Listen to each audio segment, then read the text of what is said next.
उसके बाद कंट्रैक्शन की स्टेटमेंट को समझना ना बड़ा इम्पॉर्टेंट है। स्टेटमेंट समझ में आएगा तो हमें पता लगेगा कि हमने क्या क्या स्टेप्स करने हैं और किस तरीके से करने हैं। वही ये कंप्लीट मैट्रिक स्पेस है और जो हमारी कंट्रैक्शन है ना वो कंप्लीट मैट्रिक स्पेस पर डिफाइंड है।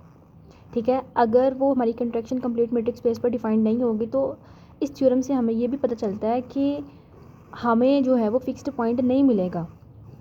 यहाँ से ये चीज़ अंडरस्टैंडेबल हो रही है। देखो, अगर हमारे पास कोई एक ऐसा यहाँ पर टर्म इंट्रोड्यूस करवा देते थे जो कंप्लीट मैट्रिक स्पेस ना होती, तो उसके लिए फिर हमें ये शो करवाना पड़ता है कि ये कंप्लीट मैट्रिक स्पेस है कि नहीं। तो फिर हमने उसके रिस्पेक्ट में हमने ये प्रूव करवाना था कि उसके अबाउट एक फिक्स्ड पॉइंट मिलता है। तो ये सारी मैंने ना पिक्चर में शेयर कर दी है। ये यहाँ से समझ में आएगा कि हमने फिक्स्ड पॉइंट लाने के लिए हमने आइट्रेशन प्रोसेस हमने ये रिपीट करना है, एक रिलेशन बनाना है। और रिलेशन बनाने का फ़ायदा ये होगा कि हम उस फिक्स्ड पॉइंट की तरफ अप्रोच कर जाएंगे। ये चीज़ वही ली है कि मैंने एक्स नोट रेंडमली कोई भी एलिमेंट ले लिया, जैसे कि मैंने आइट्रेशन में प्रोसेस में डिफाइन करवाया था। तो यहाँ से हमने x1 यानी कि x नोट पुट करोगे तो आपको x1 मिलेगा, x1 पुट करोगे तो आपको x2 मिलेगा, x2 पुट करोगे x3, ये सारा प्रोसेस हो गया।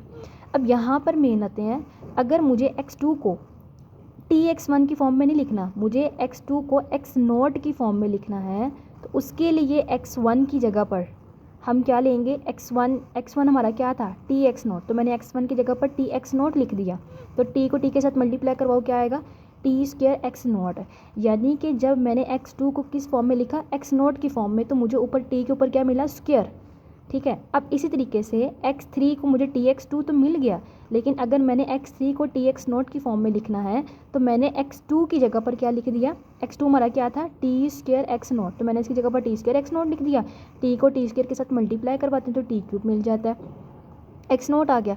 यानी कि यहाँ से अगर मैं थोड़ा सा जनरलाइज करवाने की कोशिश करूँ तो मुझे x2 कब मिलता है, x2 को अगर मुझे x नोट की फॉर्म में लिखना है तो t के ऊपर क्या आएगा, स्क्वायर, यानी 2 है तो स्क्वायर, 3 है तो क्यूब आ जाएगा। और इसी तरीके से अगर मुझे xn को x नोट की फॉर्म में लिखना है तो सेम यही होगा ना, पावर n है तो t के ऊपर पावर n है और x नोट आ गया। ये रिलेशन को अंडरस्टैंड करना ज़रूरी है और इस सारे प्रोसेस को हम आइट्रेशन प्रोसेस कहते हैं। ठीक है, अब हमने ये शो करवाना है कि आइदर हमारे पास x तो कंप्लीट है, x कंप्लीट होने का मतलब कॉची सीक्वेंस कन्वर्जेंट है, लेकिन हमने ये चेक करना है कि क्या वाकई में उस सीक्वेंस के अंदर कॉची सीक्वेंस एग्जिस्ट करता भी है कि नहीं करता। तो कॉची सीक्वेंस की जैसे डेफिनेशन थी कि उस सीक्वेंस में से रैंडमली दो टर्म्स के दरमियान का जो डिफरेंस है अगर तो वो लेस देन एप्सिलॉन होता है तो हम कहते हैं कि वो कॉची सीक्वेंस है। तो हमने रैंडमली कोई सी दो सीक्वेंस की टर्म्स ले लें, xm और xn। हमने ये सपोज किया कि जो हमारा m है वो छोटा है n से।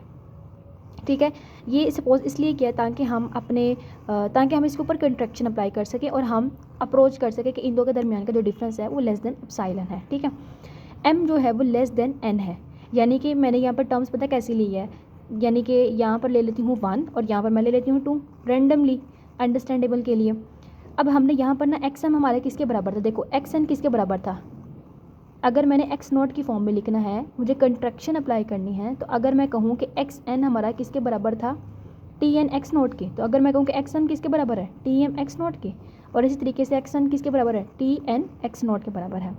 अब जब हमने कंट्रैक्शन अप्लाई करनी है तो कंट्रैक्शन की डेफिनेशन को अंडरस्टैंड करना बड़ा ज़रूरी है। कंट्रैक्शन तभी अप्लाई होती है जब यहाँ पर t सेम होता है, लेकिन यहाँ पर t सेम नहीं है, यहाँ पर t की पावर m है और यहाँ पर t की पावर n है। तो सेम लाने के लिए अगर तुम खुद सोचो, ये मेरे पास दो टर्म्स हैं, ये प्लस हो रही हैं, अगर मुझे इसमें से कॉमन लाना है तो कॉमन क्या आएगा, छोटी चीज़ आएगी ना, x2 आएगी। ठीक है, कॉमन लाने के लिए मुझे x2 चाहिए ना, तो सेम यही प्रोसीजर यहाँ पर भी है। छोटी कौन सी है, m है, यानी कि कॉमन क्या आएगा, छोटी जो है वो m थी तो कॉमन क्या आएगा, m कॉमन आएगा। ठीक है, यहाँ पर तो t की पावर m है लेकिन यहाँ पर t की पावर m नहीं है, तो m लाने के लिए हमने क्या किया है, m को प्लस भी कर दिया और माइनस भी कर दिया और इसी तरीके से हमने सेपरेट कर दिया। देखो जब इन दोनों को प्लस करेंगे, बेस सेम है, पावर प्लस करेंगे तो ये क्या हो जाएगा, n minus m plus m, m से कैंसिल हो जाएगा तो हमें n मिल जाएगा दोबारा। हमने इस वजह से t की पावर n के अंदर हमने m को प्लस भी किया और माइनस भी किया है। क्यों प्लस किया, ताकि हमारे पास t की पावर जो है वो सेम आए।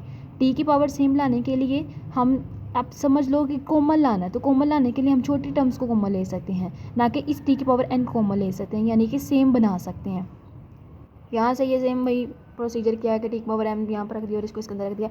अब हम कंट्रैक्शन अप्लाई करेंगे। टी की पावर m सेम है, तो हमारी कंट्रैक्शन क्या थी,